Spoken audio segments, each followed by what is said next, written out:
Okay, so good day everyone. So we are the first group and today we talk about a case study on the Philippine constitutional reforms. So we talk about the constitutional development and changes here in the context of the Philippines. So next slide please. Yes, so what are our research targets? So for today's discussion, we aim to examine the critical role that the Philippine Constitution has played in the nation's historic and governance as well as its evolution through various political eras. So, why is it so important? Next slide, please. It's important because this case study provides insights into the Philippines' journey from colonial rule to independence and the ongoing pursuit of democratic society. So we start from the colonial period up until today. So these democratic days. So for today is we talk about the four constitutional changes or the constitutional reforms in our country, the Philippines. So a constitution is actually a set of fundamental laws and rules to guide for us to have a good governance. So we talk about the first topic, which is all about the 1899 Constitution. So next slide, please. Next slide, please. Yes. So the 1989, the 1899 Constitution is also known as the Malolos Constitution. So unsa man di ang relevance ano niya, unsa man ang significant happening. So the Malolos Constitution actually paved the way for us to have our first constitution because ma-establish na siya during sa katong or man siya ang birth ani niya is nahitabo after the Philippine Revolution against the Spanish oppression. So mano siya. So duha sa mga Filipino intellectuals and revolutionists nga naka-establish ani kay sila Felipe Calderon o si Felipe Buencamino. So usa sila sa mga part or naka-contribute to establish this constitution. So ang kani siya is after ni siya sa katong paglaban sa mga Filipino. So unsa man ang na-pave the way aning kani nga constitution is diri po nahitabo ang kanagaling like before we all know that during the Spanish colonial period is naman tay ang power is unified siya through the church and the state. So mo siya ang church is isa sa mga na-ruling power during that time and the Malolos Constitution of 1899 paved the way for kanagaling nanay separation of powers between the church and the state. So mo na siyang usa sa mga significant events diri sa 1899 nga constitution. 36 years after is na natay gitawag og kanang natay gitawag nga 1935 Constitution. So it was drafted during the 1934 Constitutional Convention, which was convened under the Philippine Independence Act, known as the McDuffie Law, signed by the U.S. President Franklin Roosevelt on March 24, 1934. So, ang isa pod sa mga ganap aning 1935 nga Constitution is that they create siya og framework for governance that embody democratic ideals while reflecting Filipino values and aspiration. It sought to promote justice, liberty, and democracy, ensuring the sovereignty resided with the people. So, dili po nga constitution o siya sa mga major highlights is ang pag-strengthen sa three major branches of the government, which are the executive, the legislative, and the judicial. So mo na siya. So again, ang kaning 1935 Constitution is kuha nahitabo ni siya sa American ruling which nag-establish pod na sa ato ang Philippine independence. So diri sa kaning nga constitution is napod siya crucial role in defining the political and legal landscapes of the Philippines. So again, established siya sa separation of powers among the executive, the judicial branches and to ensure 1935 na Constitution. And to discuss about the 1973 and the 1987 Philippine Constitution ng mga developments, we have our teacher, Jerry Lindayo. Jerry? All right, so thank you, Teacher BJ.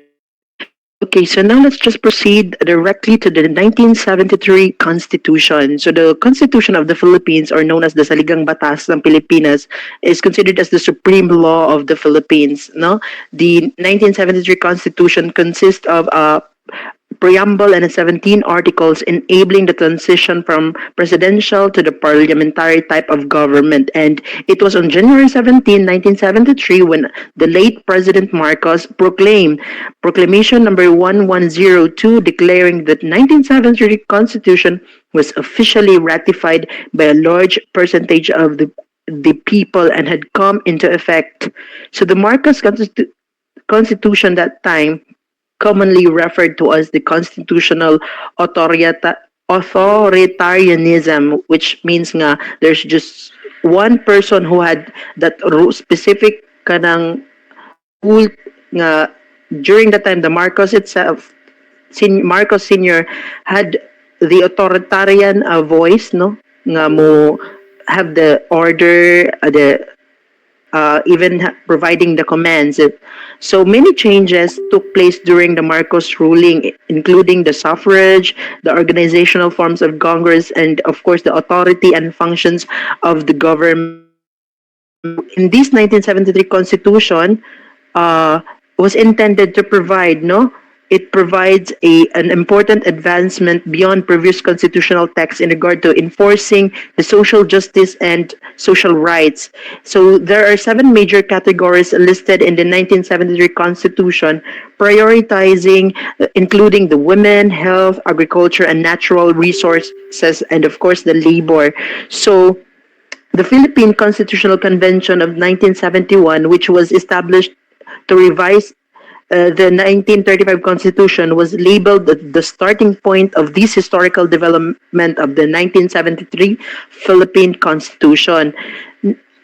And predominantly, no, so while it's true nga ang Congress has passed a significant amount of social legislation in these prioritized areas, though this has not been adequate, 'di ba? No? So mo na siya ang hinungdan nga ni kuan og 1987 Constitution. Next. All right. So the 1987 Constitution, this is now the current constitutions of the Philippines, 'di ba? It was adopted after the 1986 EDSA revolution that ousted the late dictatorship of President Marcos. These a constitution drafted by 48 members of the constitutional commissions appointed by the late also President Corazon Aquino, and of course ratified by the people through a plebiscite, which was occurred on February 2, 1987. So it was influenced by, of course, the American Constitution as well as the Roman, Spanish, and the Anglo. So this Constitution established a representative democracy with power divided among the 3 separate and independent branches of government, which are the executive, bicameral legislature, which is composed of the Senate, and of course the House of Representative, and of course the judiciary. So, and at this time, there were 3 independent constitutional commissions as well: the Commission on Audit, Civil Service Commission, and the Commission on Election. So integrated into the Constitution was also the full Bill of Rights, which guaranteed that fundamental civil and political rights, and it provides for free, fair, and periodic elections.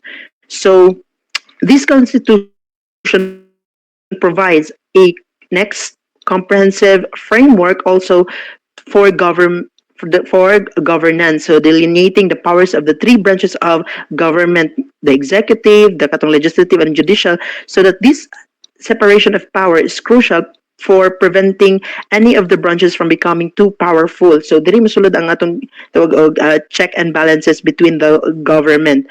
So this was particularly significant in light of human rights abuses experienced those Marcos era, and it is aimed to ensure that such violations would not occur again. So the inclusion of provisions for social justice and human rights reflects a commitment to protect citizens' liberty. So this constitution also emphasized the local autonomy. So when you say local autonomy, it empowers the local government to manage their resources and of course development initiatives to become more effective. And now let's proceed to the concept map. Miss BJ. So thank you so much, Teacher Jerry. So to sum it up, all the discussions of the four constitutional reforms of the Philippines. So first, we have the Malolos Constitution of the 1899, which was drafted during the Philippine Revolution to establish independence from the Spanish rule. So ang kaning constitution is mo siya ang first kita niya ang nahimo nga first Asia's first democratic republic, emphasizing national sovereignty and individual rights. And also, it is a symbol of fight for freedom and the foundation for constitutional democracy in the Philippines. So, for 1935, said after 36 years, is nagkubuhat na to ang 19 na-establish ang 1935 Constitution nga naidaghang pod nga mga amendments from the Malolos Constitution. So, established the Commonwealth government with a presidential system and comprehensive Bill of Rights. So, nanay Bill of Rights. So, ang kanipod siya is naglaid og groundwork for the post-independence democratic framework and influence governance structures that is still in use, same as what I've said earlier, the three branches of the governance nga lang strengthened during this constitution. So, ang nahitabo po pag 1973, ang pinaka-keyword gid diri is tungod sa martial law. Oh, so nahitabo siya during Marcos regime when they centralized the executive power, nga nag-take away sa power sa legislative o sa judicial branch, which naka-impact siya sa balance of power. So that is why usap pod gag-highlight diri ang consequences sa mga unchecked power influencing calls for reforms and lessons on safeguarding democracy. And because of those lessons, because of those happenings during the 1973 or the Marcos regime, so pag-establish the 1973 Constitution, is that we learned from our lesson. That is why the Filipino people have established or crafted the 1987 Constitution that was created after the people power that restores the democracy to prevent the abuse of authority nga nahitabo pag Marcos regime. So, major importance ano niya is that nag-reinforce siya sa rights, sa human rights, the separation of power, katong sa three branches instead of centralized sa executive, so separate na siya from the three branches, and the democratic institution emphasizing checks and balances. So it also continues to be the supreme law ensuring democratic governance, protecting civil liberties, and shaping national policies. So up until now, gigamit nga po na to ang 1987 Constitution as our Bible in our country. And now to discuss about the contextual analysis or the contextual application of this case study, let's have Teacher Jerry once again. Thank you, Teacher BJ. So now let's proceed directly to the contextual application of this case study. So therefore, this knowledge can empower individuals to recognize essential rule of the Constitution in their daily lives and deepen their appreciation for democratic principles. So this knowledge empowers citizens to actively participate in democratic processes ranging from voting in elections and contributing to policy discussions to organizing community initiatives or even engaging in grassroots advocacy as it fosters a sense of shared responsibility. So we can teach also beyond simple facts, helping students see the Constitution as a dynamic document that shapes the rights, responsibility, and well-being of their communities. By integrating this constitutional history and principles into the curriculum, we can cultivate informed citizens to understand their democratic rights and, of course, responsibility. Next, Ms. Braille, do you have something to So, say? Jerry, all I can say is that the Philippine Constitution went through a lot of changes and reforms before we have our 1987 Constitution, right? So that is why it is important. I really agree with you that we should exercise our rights, especially our right to suffrage, because this has a pivotal role, or this could pave the way for us to also participate or to exercise our civil and political rights. So it's important that we should vote. So, yes, anything to say, Teacher Jerry? All right. Yes. So basically, so this constitution having this kind of as considered as the mother law, no. So atanan natong gipangbuhat should be in accordance with the law. So that's all. So thank you very much for watching, or thank you very much for listening with us as we discuss a case study on the Philippine constitutional reforms. I hope you learned something, and we will send our PowerPoint presentation for your references. Once again, we are the first group. Thank you very much, and see you next time.